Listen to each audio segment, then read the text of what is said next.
Georges est né le 23 avril 1975 au Tchad.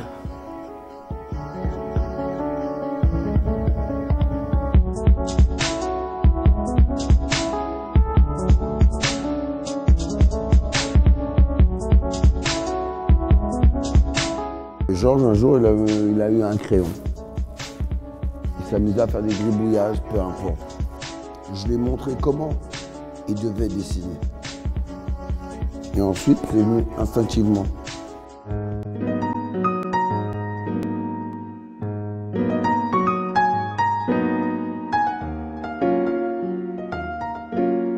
Bianchiri, c'est celui qui ne sera jamais atteint par la lance de l'ennemi. La lance, elle va toujours atterrir devant lui. And I think that I never met my brother without a pencil to paint or a new creation, something new he just invented. Et ce dessin représente toute la vie de mon petit frère. Benz, à la base, c'est une BD que Georges a commencé à l'âge de 12 ans. Voilà. Donc après, à côté, il y a des produits dérivés en merchandising pour promouvoir ce phénomène Benz.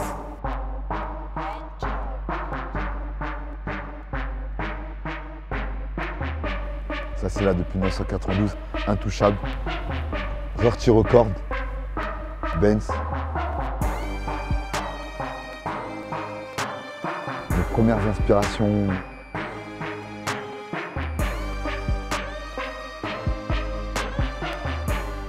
On est venu habiter ici en 1989. Ici, c'est une ville en fait qui est un peu en retrait. Ici, on n'a rien, on n'a pas de gare, pas de piscine, il n'y a pas de cinéma. Georges a beaucoup embêté le maire parce que les jeunes de Clichy n'ont pas d'activité du tout. Ça a été une des personnes qui a fait d'une certaine manière bouger les choses.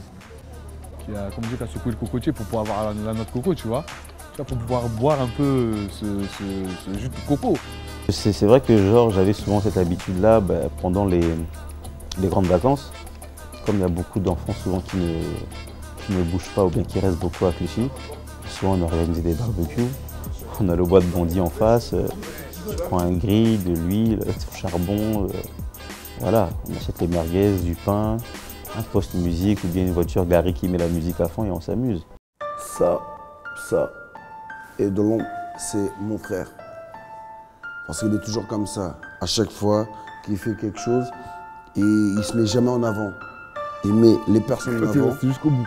Il les aide, mais il est toujours en retrait. C'est exactement ça. C'est-à-dire que toujours une part d'ombre, toujours une part d'argent. Je vais faire...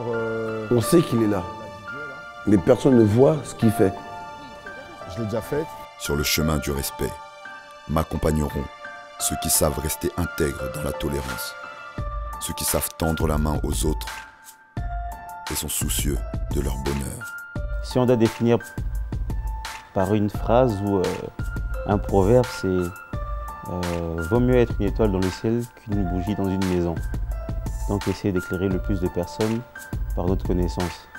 Les anciens marcheront devant et les plus jeunes hériteront.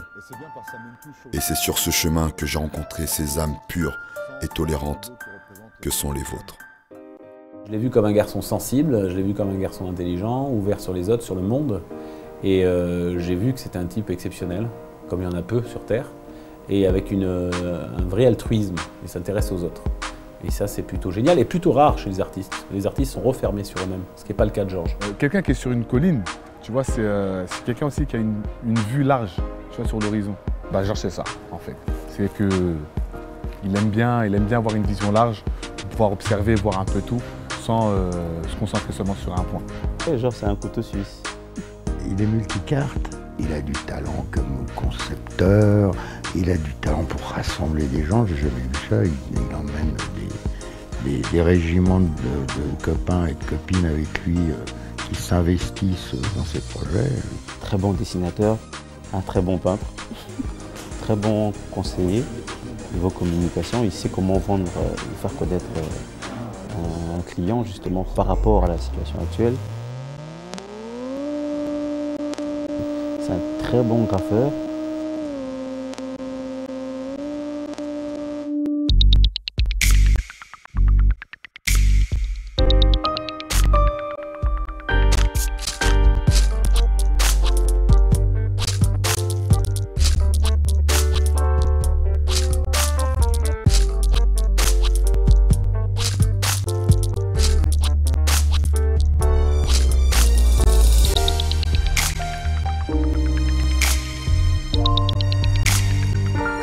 J'ai rencontré Georges dans un bus. J'avais un magazine de graffiti tout simplement.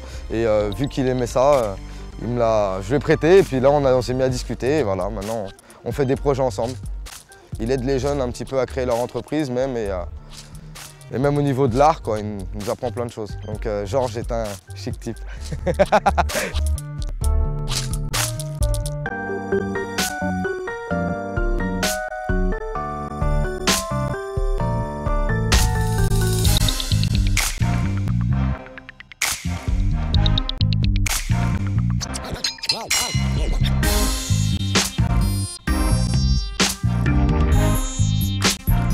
Là, il a représenté un ange, comme je t'ai dit. Georges, c'est un artiste, hein.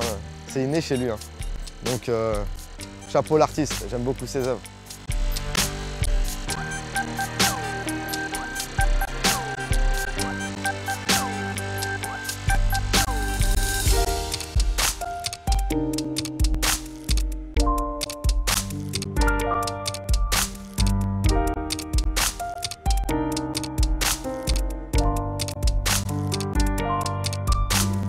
L'expression. C'est tout ce qu'on peut caractériser de Georges, c'est l'expression. C'est un poète, Georges. C'est un artiste. When I first met him, I expected a different type of guy, a really flashy artist, but he's not like that. He's an artist just the way he is. He's just George. Alors, je crois qu'il a du talent et qu'un jour, il va percer. Je crois qu'il a 30 idées à la minute. Alors ça part comme une fusée et puis ça s'éteint dans le ciel. Et ben, j'espère qu'il y en a une au moins qui va faire un jour le tour de la Terre en orbite. Tu t'enfermes dans ce monde qui permet de t'évader. Donc c'est pour ça qu'il y a les murs et en même temps le ciel. Là on retrouve encore la dualité entre la dénotation, c'est-à-dire ce qu'on voit, ce qu'il y a de concret, et la connotation. Ce qu'on imagine et ce qu'on construit avec l'inconscient ou le subconscient. Il puise son imagination et ses inspirations en lui-même. C'est son entourage, c'est sa famille, c'est ses proches, son histoire, de ce qu'il vient. Il cherche à exprimer comment lui il voit les choses, ça que j'aime bien. Il a un trait charbonneux, on appelle ça charbonneux, c'est-à-dire qu'en fait, les gens font ça au fusain normalement sur des dessins. Et lui, il le fait un peu sur la peinture, quoi. Il aime beaucoup. On revient au milieu de la nuit, parce qu'on est obsédé même dans son sommeil. Petit inspi qu'il faut faire maintenant et pas après. C'est parce qu'il travaille dans la nuit. Et là, à ce moment-là, on peut se dire, bon, ben, il est peut-être un peintre fantastique.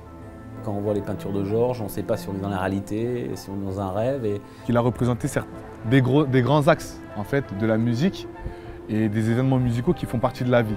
Donc je pense que Georges a une démarche universaliste pour que les gens se rapprochent.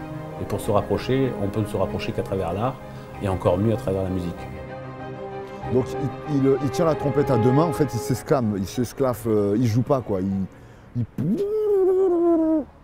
Le rouge va représenter l'agressivité, la guerre, la lutte. La lutte pour quelque chose auquel on tient. L'expo, là qui s'est enfin décidé à faire. Bah, c'est peut-être son diplôme à lui. C'est justement le déclic, c'est justement la décision qu'il a prise de s'occuper de lui-même.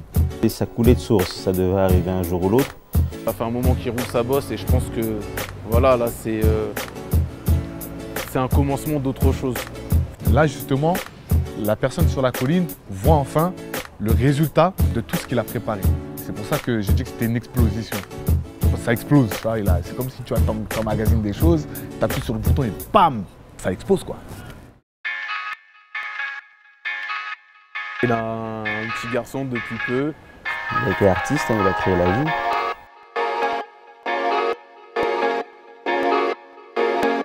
C'est le cycle de la vie. Hein. Je crois même qu'il donne le biberon à son môme. Donc, c'est un vrai papa moderne. Cameron, il veut faire, lui aussi il veut se lancer dans l'art et la recherche d'effets. Donc il peint son propre tableau, c'est son premier tableau. Au revoir le soleil.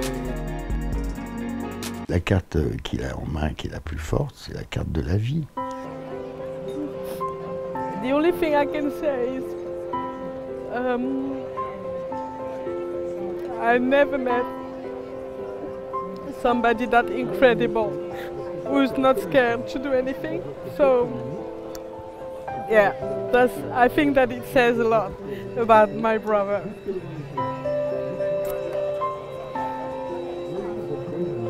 Je qualifierais de quoi, Georges? La meilleure personne que j'ai vue au monde. Je suis très contente et très fière de mon fils, Georges. C'est mon cœur. C'est mon fils.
Enfin! Voilà, c'est tout ce que j'allais dire.